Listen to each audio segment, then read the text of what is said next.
नमस्कार दोस्तों, स्वागत है आपका सनातन हिंदू यूट्यूब चैनल में। राधा और कृष्ण के प्रेम के बारे में कौन नहीं जानता है। कहते हैं कि कृष्ण और राधा का विवाह नहीं हो पाया था, लेकिन दोनों में इतना प्रेम था कि आज भी दोनों का नाम एक साथ लिया जाता है। श्री कृष्ण का राधा के लिए प्रेम और राधा का श्री कृष्ण के लिए समर्पण देखते ही बनता था। शायद इसलिए अपने आप को सबसे बड़ा भक्त कहने वाले नारद मुनि को राधा से जलन होने लगी थी। यह बात श्री कृष्ण अच्छी तरह से जानते थे।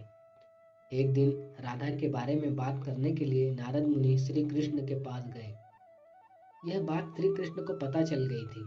जैसे ही नारद मुनि वहां पहुंचे तो श्री कृष्ण उन्हें देखकर अपना सिर पकड़कर बैठ गए। नारद मुनि ने श्री कृष्ण से पूछा कि क्या हुआ प्रभु, आप ऐसे अपने सिर को पकड़कर क्यों बैठे हैं।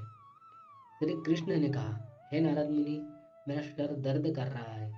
नारद मुनि ने पूछा, प्रभु इसको दूर करने का उपाय क्या है। तब श्री कृष्ण ने कहा, अगर मैं अपने सबसे बड़े भक्त का चरणामृत पी लूं तो इसे दूर किया जा सकता है। तब नारद मुनि सोचने लगे कि सबसे बड़ा भक्त तो मैं हूँ, लेकिन अगर मैं अपना चरणामृत दूंगा तो मुझे नरक जाने में जितना पाप लगेगा, मैं प्रभु को अपना चरणामृत नहीं दे सकता।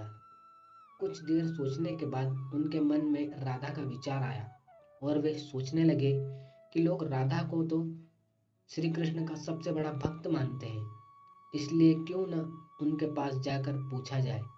ऐसा सोचकर वह राधा के पास गए और उन्हें सारी बात बता दी।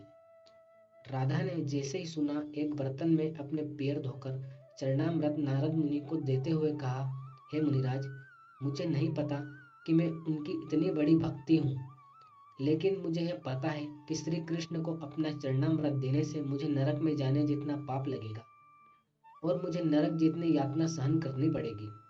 मुनिवर, वह सब मैं सहन कर सकती हूँ, लेकिन अपने स्वामी को पीड़ा में नहीं देख सकती। यह चरणामृत लेकर आप उन्हें दे दें। राधा की बात सुनकर नारद मुनि का सारा घमंड चूर चूर हो गया और उनको पता चल गया कि राधा ही सबसे बड़ी भक्त है और श्री कृष्ण ने यह लीला मुझे समझाने के लिए ही रची थी। जब नारद मुनि राधा के पास से वापस आ रहे थे तो उनके मुख से केवल राधा के नाम की ही धुन सुनाई दे रही थी।